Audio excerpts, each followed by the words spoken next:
de Aurélio Campos. Muito obrigado por ouvir o programa Hora do Estudo Bíblico. Hoje vamos continuar a falar sobre a imortalidade. Será que há vida após a morte? Será que reconheceremos uns aos outros no céu?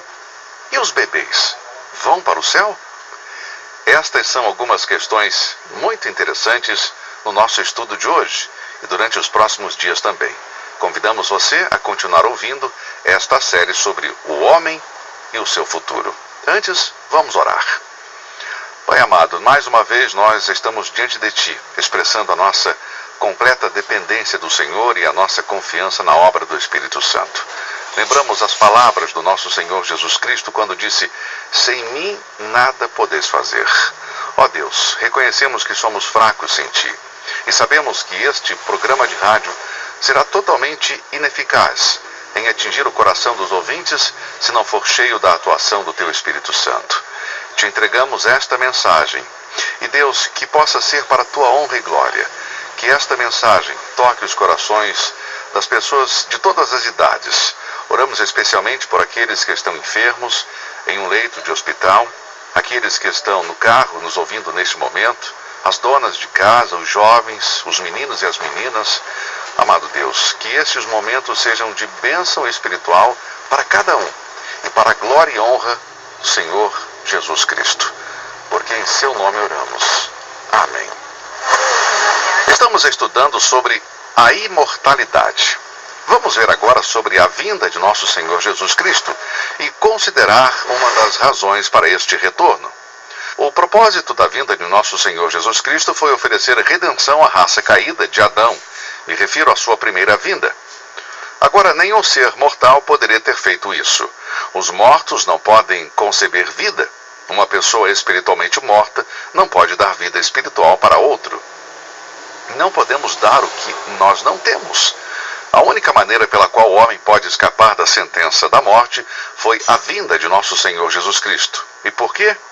Bem, a resposta se encontra em 1 Timóteo 6, versículos de 14 a 16, onde Paulo diz: até a aparição de nosso Senhor Jesus Cristo, a qual a seu tempo mostrará o bem-aventurado e único poderoso Senhor, Rei dos reis e Senhor dos senhores, aquele que tem, ele só, a imortalidade. Em outras palavras, toda pessoa está sujeita à morte, mas Cristo, e somente Ele, é o conquistador da morte. A alma do homem, ainda que tenha uma existência eterna, torna-se moralmente degenerada. Na verdade, ela se tornou degenerada quando Adão pecou. Romanos 5,12 diz: portanto, como por um homem entrou o pecado no mundo, e pelo pecado a morte, assim também a morte passou a todos os homens, por isso todos pecaram. Após a queda de Adão, seu corpo tornou-se corruptível e seu espírito perdeu toda a relação com Deus.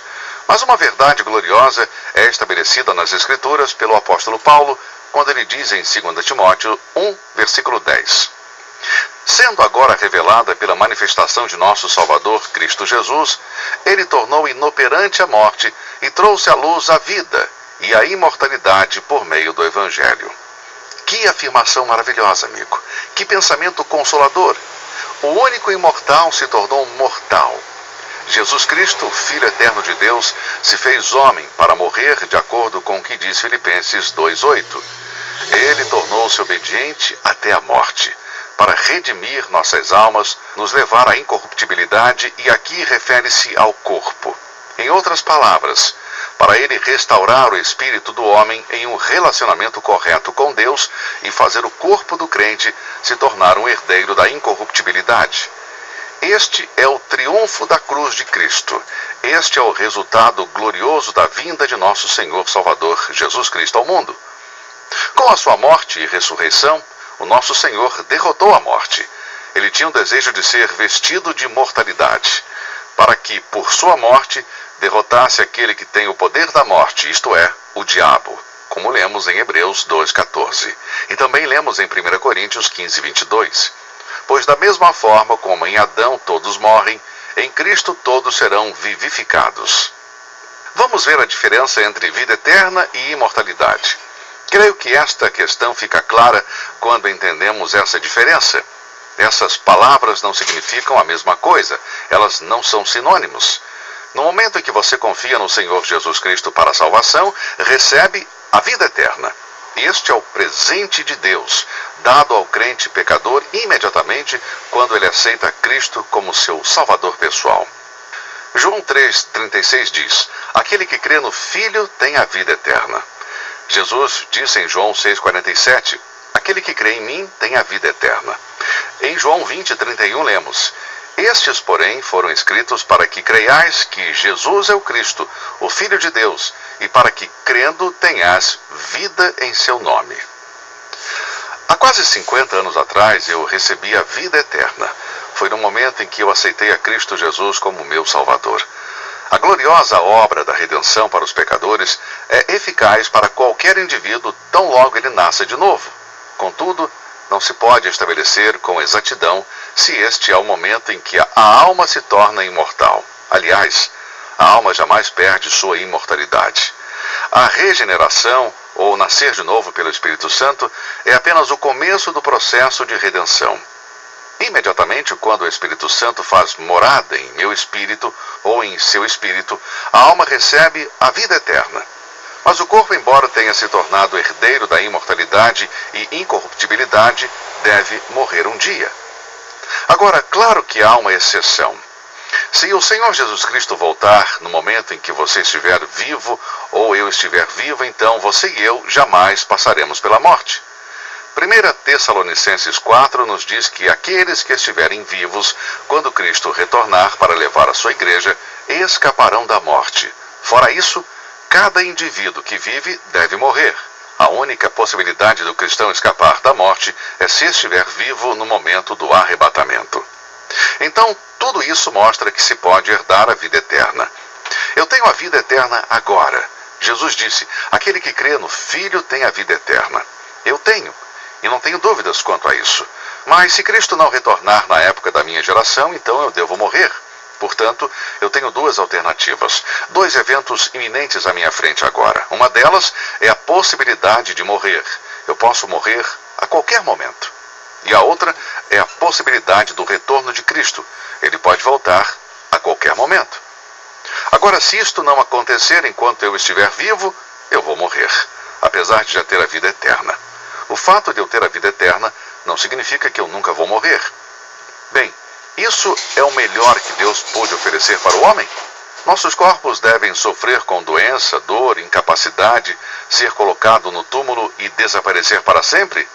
Aqui é o lugar onde Deus efetua a consumação do seu plano, do seu programa e de seu processo de redenção.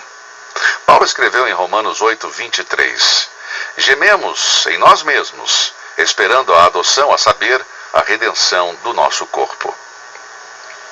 Existe alguma garantia que este corpo corruptível se torne incorruptível? Podemos ter certeza de que o que é mortal um dia será vestido com a imortalidade? Estamos apenas dizendo que, para cumprir a promessa de redenção, Jesus Cristo está sob juramento e obrigação de ressuscitar os corpos de todos os que já morreram confiando nele. Há uma maravilhosa esperança e segurança completa nas palavras do nosso Senhor Jesus Cristo, quando disse em João 11:25, eu sou a ressurreição e a vida. Quem crê em mim, ainda que esteja morto, viverá. O próprio testemunho de nosso Senhor nos assegura da libertação da morte e da corrupção e nos leva à vida e à imortalidade. Eu quero trazer uma palavra de conforto para aqueles que estão acamados, sofrendo com dor e doenças. Eu sei o que alguns de vocês estão passando. Eu estive hospitalizado e tenho vivido um pouco do que você está sofrendo. Portanto, anime-se, irmão. Anime-se, minha irmã. O melhor ainda está por vir. Deus tem algo maravilhoso para você. Nem todas as bênçãos e experiências da vida cristã são recebidas nesta vida. Nós vivemos em tabernáculos que se corrompem e morrem, se for o caso de nosso Senhor não retornar enquanto estivermos vivos. Agora, a redenção da alma é passado, mas a redenção do corpo é futuro. Que perspectiva! E porque o homem é uma trindade, espírito, alma e corpo, esses três componentes devem estar unidos. Pense nisso, os três, espírito, alma e corpo, serão unidos. Isso só será possível quando o homem for restaurado à imagem e semelhança de Deus, a qual perdeu com a queda de Adão.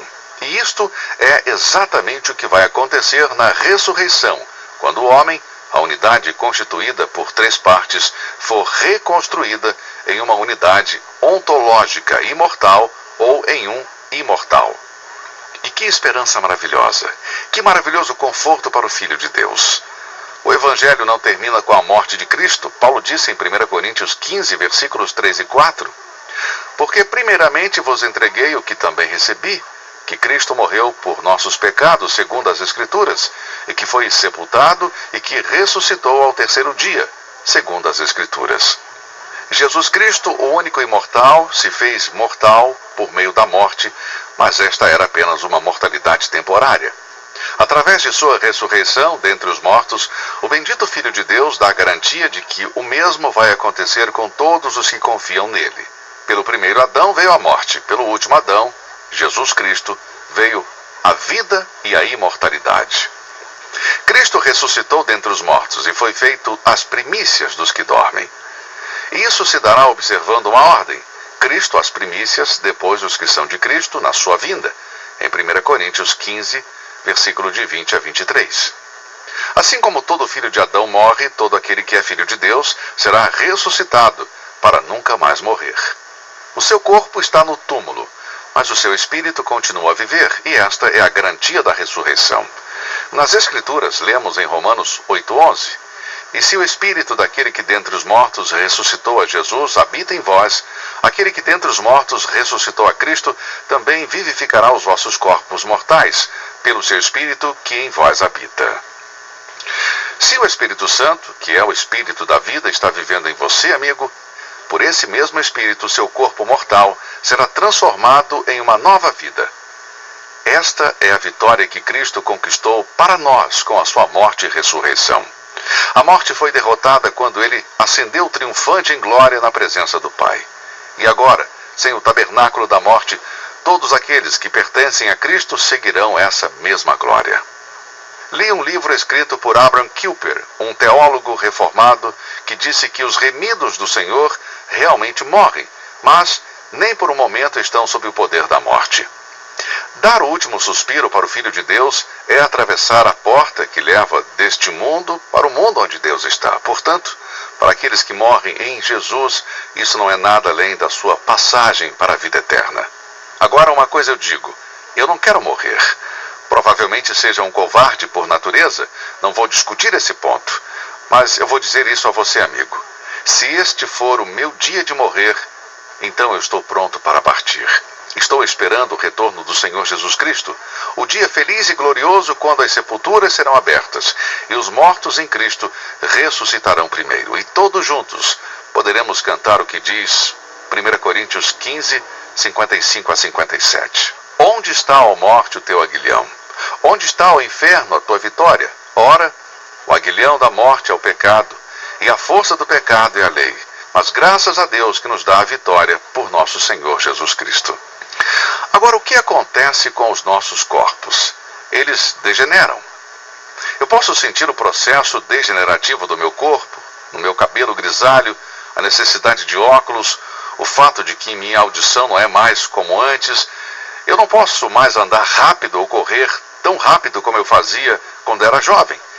Recentemente, uma revista publicou um artigo intitulado Novos Corpos por Velhos, onde diz que a finalidade do corpo era mostrar o progresso que a ciência tinha feito em seu esforço para dar novas pernas e braços para aqueles que tinham perdido e novos olhos para aqueles que eram cegos. Por fim, previa que um corpo velho poderia um dia ser substituído por um completamente novo, mantendo o cérebro. O artigo conclui dizendo que não tem certeza de que quantos milhares de anos vai levar para tornar isso possível. Quão nécia é a mente do cientista que pensa que é possível produzir imortalidade terrena e deixar Deus de fora. Isso nunca vai acontecer. Ok, eu sei, nós temos transplantes de coração, de olhos, rins, mas um dia, amigo, mesmo que você tenha um transplante de cada órgão vital em seu corpo, se nosso Senhor não retornar a tempo, na sua geração, você vai morrer. Não há como escapar. Portanto, nunca deixe Deus de fora. Mas eu tenho esperança e tenho boas notícias para você. O tema da imortalidade não teve origem na mente humana. Não são opiniões de cientistas. A ideia bíblica da imortalidade começa com o homem estando em um relacionamento correto com Deus, e este relacionamento nunca pode ser alcançado por seus próprios recursos humanos. O homem deve reconhecer o Cristo, imortal, como sua única esperança de vida depois da morte. Sem a cruz de Cristo não pode haver redenção para a raça caída de Adão, e isso inclui você e eu. E sem esta redenção, não pode haver esperança para a vida que é imortal. O cristão tem, sim, uma esperança viva que está enraizada na pessoa e obra do nosso Salvador que está vivo.